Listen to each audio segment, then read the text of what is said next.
陈水扁哦，这脸皮也真是厚。川普一被讲起，他马上说我也是哦。然后呢，今天在他脸书还给他放大，有没有？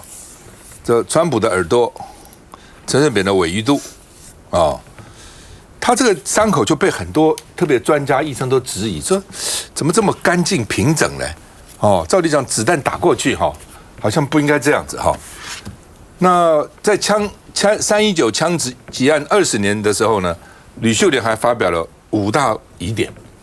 吕秀莲5大，第一个说国安局的这个康组长之前有获得情资，说要小心，为什么不去？为什么没注意？这是第一个。第二个，当时陈水扁跟吕秀莲2个人都中弹，子弹是不同的，一个人怎么可能拿2把枪呢？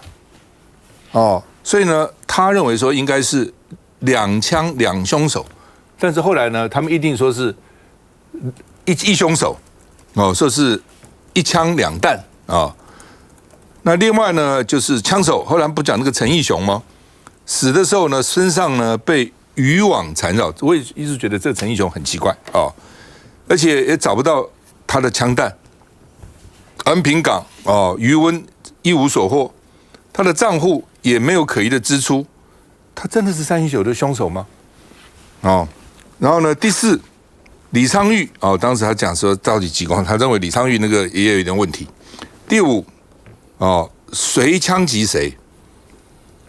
陈义雄绝对不是单独犯案，所以呢，2人2枪2弹，那到底真凶是谁？吕秀莲一直怀疑是打他的啦，就吕秀莲的怀疑跟很多专家怀疑一样，就是说陈水扁的伤口是做出来的，吕秀莲是真的被打的，所以吕秀莲很痛，一直到现在为止，你问他，他都很不服气那他点名4个人回答，点名邱义仁，因为邱义仁呢在当时还有露出一股诡异的微笑李昌钰你到底有没有受过美国政府的要求，叫你到台湾来把事情平息然后呢，这个侯友宜然后呢，这个陈菊他说你们4个人是不是能够讲清楚那另外呢？当然不一样，最不一样就是说发生事情，川普立刻因为鞋子大概被那个特勤挤掉，让我把鞋子穿好，然后呢 fight， 连讲4次 fight， 立刻出来陈水扁就躲起来了，躲到奇美院，躲到很晚都不出来，然后邱义仁出来开记者会呢，然后诡异的笑也不讲伤势怎样，明明没有怎样嘛，就出来说我没有怎样大家放心选举继续搞得国民党所有的活动通通停，没有一个活动敢继续。然后昨天谢龙介讲说，台南的宣传车通通出来了，说中共跟国民党、共产党跟国民党联合起来枪击阿扁，那个多么激动那情绪多么的这个热烈然后呢，陈水扁就不出来，所以他怎么会跟川普一样呢？笑死人了而且还有一点好笑的，就是说总统出来通常要谁来陪呢？通常跟的医生都是心脏，通常是心外的医生，那因为怕心脏那才比较紧急嘛，那陈水扁那天呢，他后面那个车子跟着3个医生，一个是松山院的副院长谭光，谭光是骨科，还有一点点道理，因为骨万一摔断另外一个呢是台大医院的整形外科主治医师，这个简雄飞。这很奇怪了，你有个整形外科去干什么？你整形外你是怎样？你是怕被鞭炮把脸打伤了？另外呢，耳鼻喉科主治医生肖志佑，这也很奇怪你出来，你怕是紧急，万一心脏有问题等等，要急救才要所以这很奇怪所以通常呢都是心外或者是胸外医生随行那而且呢，他这个包括医生那都认为说呢，有些医生来认为说呢，这个很奇怪，所以有点像手术用的电烧那电烧有2种，一种呢是止血的，一种是呢切伤口组织的，有2种模式所以呢，他还是怪你带个整形外科做什么？这点我也不解，干嘛？奇怪的，大家要做什么陈水扁说，这次川普被打会加分。但是呢，还是充满变数，不一定不一定。像我就不生关键性的影响，我那个枪击对我选举没什么影响，我本来就要赢的来吧，不觉得很好笑吗？我觉得。好，我个人主观看法，因为我有经历这2件事情嘛。当时我在采访，我跟马英九在淡水啦，他当时正在那个淡水的那个国民党的地方党部，现在也因为那时候是连宋的竞选总干事，然后我看到了新闻之后，他还不知道我要叫他说阿扁中枪，他说怎么可能？然后赶快立刻停止活动，回到总部，然后呢，要飞去台南看阿扁。那时候是联邦瑜要代表对方婉拒嘛。我简单讲了因为。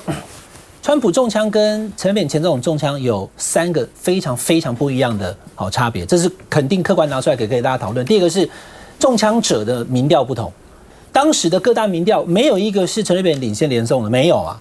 可是现在目前川普是领先者啊，所以领先者他中枪，你讲说，领先者自己是不是安排一个神枪手来弄我一下，让我民调？这完全逻辑就是不对的。我不是说，我认为这个陈总统的这个2个自然是自导自演，只是说因为他民调落后，然后他后续因为这样赢了以后，所以不相信者就中嘛，就很多人不愿意相信。第二个就是中枪后反应。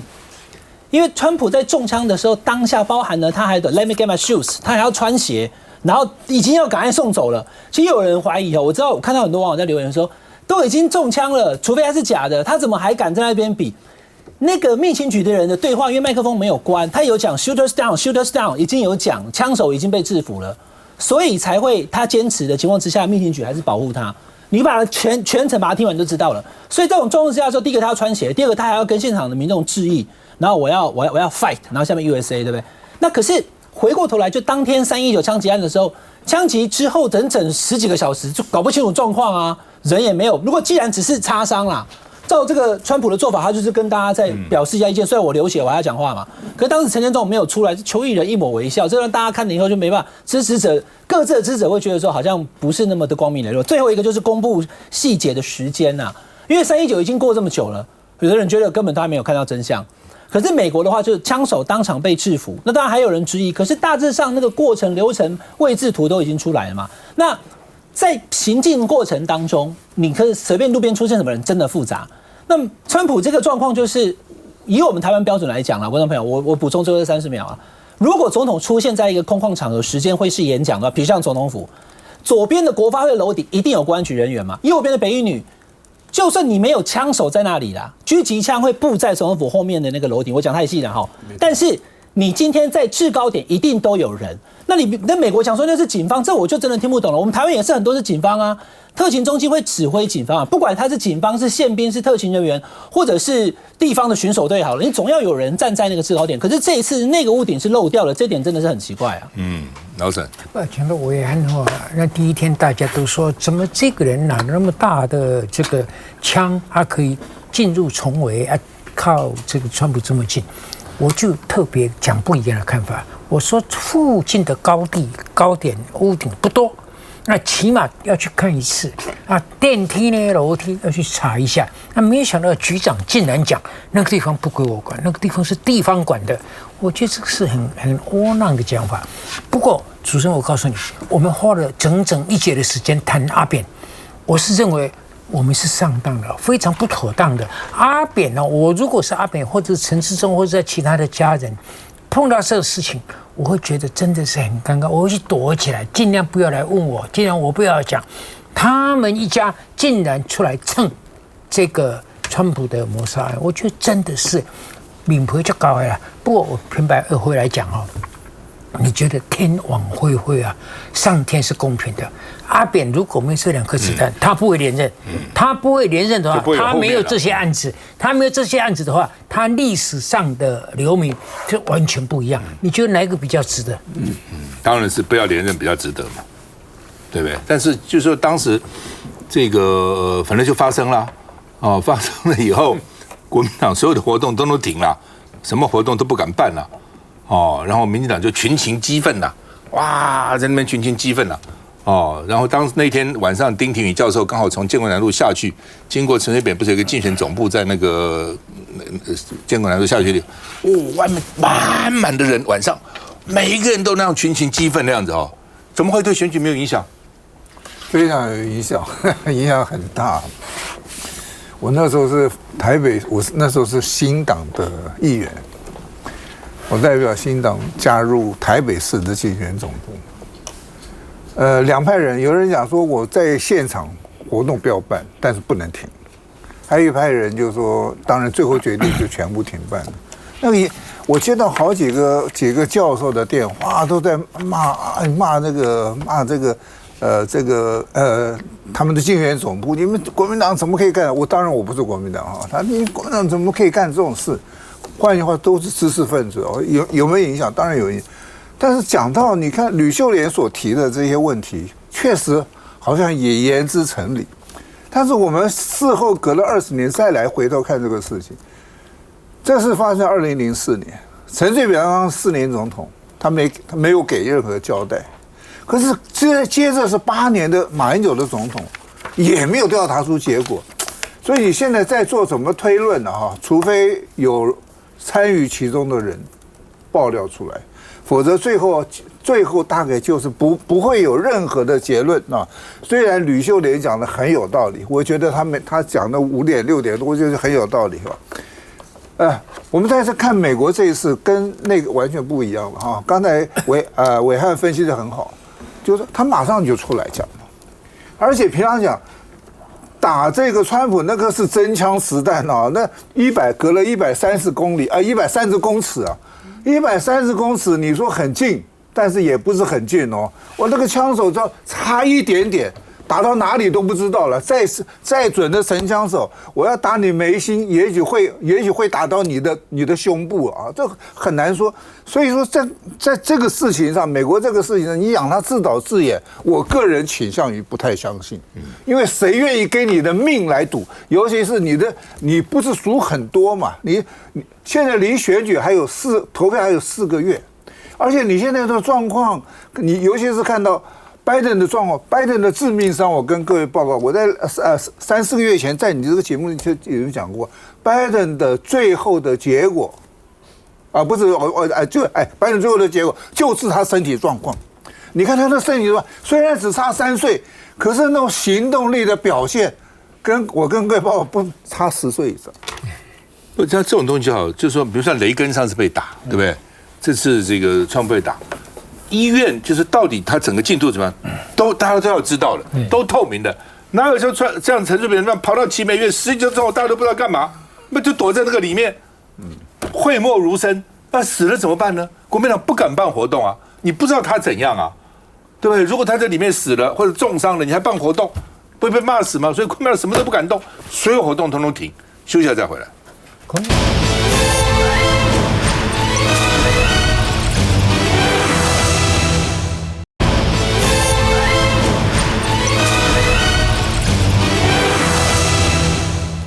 郑文灿今天上午3个律师轮流接见轮流去看他。律见就律师看这个当事人说没有限制也没有说限制几天才一次什么就可以无限制所以呢，大概那个监狱里面大概没有什么看守人没有冷气了，但是这会客的地方有冷气了。所以说呢，郑文灿吹了72分钟冷气也蛮可怜的有冷气可以吹。今天的早餐罐头青鱼青鱼 Omega-3 含很高了2个馒头1碗稀饭那另外呢，也有这个沈正南，就是说呢，他36年前跟郑文灿呢在台大念书的时候呢看过同学嘛，他以前是一个瘦削的书呆子，很瘦啦结果呢现在变成胖周瑜，所以说权力太可怕会让人家胖。其实也不是，有人权力太也没胖，就他胖了说呢，这个桃园监狱呢吃的这些餐油都不太多了油都不太多，所以呢变成了这个可能可以变成减肥餐。说郑文灿大概几个月以后呢就变瘦了，回归成原来的样子他也不会回到那么瘦了那减肥迷刘伯恩就说胖跟贪是2回事啊，肥胖不等于贪渎嘛。是啊，你不能说贪渎的就是肥胖的都是贪渎，也不是这样子那么另外，郑文灿的妈妈的灵堂说违规了6年，罚27万。灵堂是谁？是龙岩桃园会馆所以那个大概会馆本身就有问题所以一直被处分那另外呢，赖清德说还有将近49.9%赞成的政策，31.2%不赞成。所以说郑文灿好像没有影响赖清德，因为大家大概也不会把郑文灿怪到赖清德身上。政党的调查，民进党原来支持度37.4，现在变成33.1，国民党原来17点呢变成20.5，民主党14.3变16这2个党都上升了。不过你把它2个加起来我看他们2个现在都要加起来跟民进党比我们看一下，我们能够完成一个不可能的任务。2014年以2万多票些微差距击败国民党吴志阳，成为选战最大黑马，更是当时6都最年轻市长。你没有起步，怎么会走到终点？这个桃园成为双北以外的首选，甚至超越双北。那我觉得我们的建设是落后太多了。靠着地方建设和蓝绿通吃，在时任总统蔡英文眼中可是足智多谋，胖周瑜这外号不胫而走。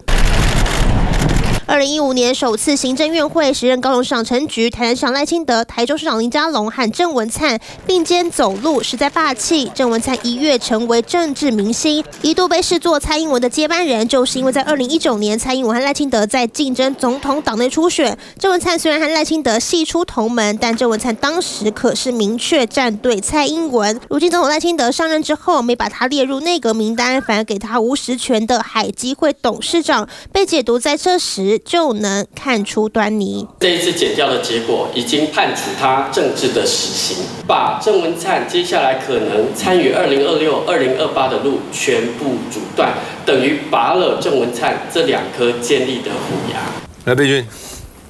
观众朋友，看看我这个产后还没有复原的身体，我当然同意肥胖不能跟贪渎画上等号，好不好？而且刚刚我们讨论那么多的陈水扁，你看扁家人除了赵建明比较丰腴以外，每个都瘦子啊，对不对？哪一个胖了？但是无损于海捞这个海角7亿的实力嘛，所以其实体态的身心因素当然很多啦。那有没有钱或钱的来源是正当还是贪污，当然跟体态曲线不会有太大的关系哦。不过我倒是觉得郑文灿这一波真的会瘦，因为除了刚刚那个监狱的饮食之外，大家今天有没有看到新闻？就是说他今天吹了72分钟冷气，因为绿箭，那其他时间都在流汗嘛，这个新陈代谢也会加强哦。郑文灿，你说他是这个现代和珅，我觉得有一点联想，因为和珅就是在这个乾隆宠臣，但乾隆一死之后，他跟这个继位的嘉庆皇帝不睦，所以马上就被这个抄家清算。可是严格说起来，蔡英文虽然卸任，但是他的政坛影响力还在啊。英系的人物包括这个陈其迈，或者是现在副总统萧美琴，其实都还可以算是各路的英粉，还是捧在手心上的宝贝哦。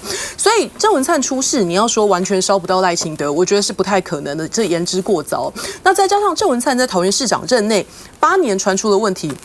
不是只有现在侦办的这个华亚科案哦，就像当年这个扁家弊案，第一件事情爆发的是女婿赵建明的台开案。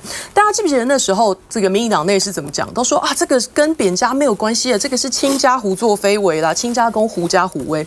可是，一直到同一年国务机要费爆发之后，你才发现这个啊，原来扁家根本自己也涉入很深。2008卸任之前，还有这个海外密账洗钱、龙潭土地案，所以大家才惊醒说，不对啊，赵建明只是这个贪渎的冰山一角。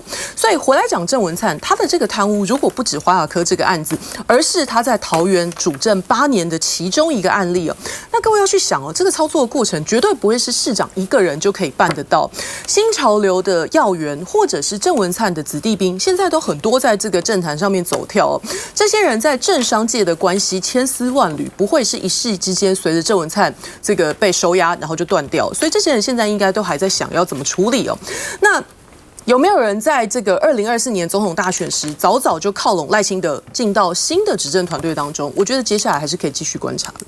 彭慧，我觉得郑文灿哦，这个事情事发到现在，我今天特别去看了这民意基金会哦，他其实里面有问到一题，他说对于郑文灿的这个涉贪案啊，是不是会感到意外哦？基本上觉得不意外的比例还是高过意外的一个比例哈。那刚刚那个赵大哥这一张图可以看得出来，说看起来没有影响嘛，就是应该说最近所有事情加起来，对于民进党的整体的一个支持度其实是下滑的哈。但我觉得郑文灿的事情到这边哦，绝对不会马上就停止了。我先讲一下，我也同意刚刚佩君讲的，这个贪不贪跟肥胖是没有关系的。我自己在台北有一些场合里面有遇过这个郑文灿，那时候他是桃园市长哦，他确实是一个晚上就得拖了哈，同一个地方他就每一间都需要去打招呼哈，但是他是不是都有吃？我看他是通常喝酒喝比较多一点哈，所以有时候跑通他跑多了是喝酒喝太多，可能对身体会有一些影响哦。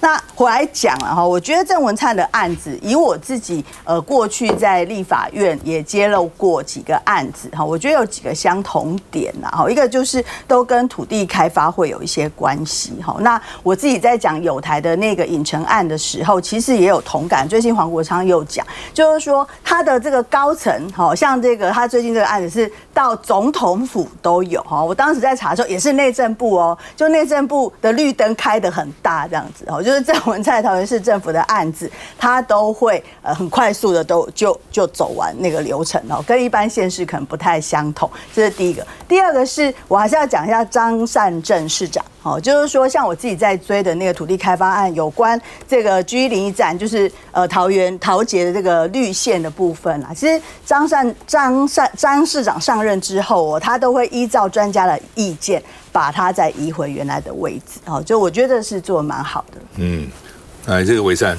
我想现在都还在调查当中哦，所以也不用这么快去说他一定是有涉贪或者是没有涉贪。我想这都是静待司法去调查啦。那这个调查的程序就一定非常的长。不过我们会看到，在这个时间里面，好像大家都已经把划界设拔了，就说啊，就是他有问题。那我觉得大可是不必啦。那我觉得还是要回到原先的这个问题，因为我们其实看到这个检察官其实一直在跟法院去要求这个搜索票啊，也希望他可以来做这个羁押。可是其实有5次都被这个所谓的法院驳回，所以我个人认为。法院一定是觉得没有足够的证据或是足够正当的理由去羁押他。那当然事后的这些法律程序到底有没有真的对他公平？那我觉得这个大家也是要做一个检视。但现在来说真的是太早，言之过早。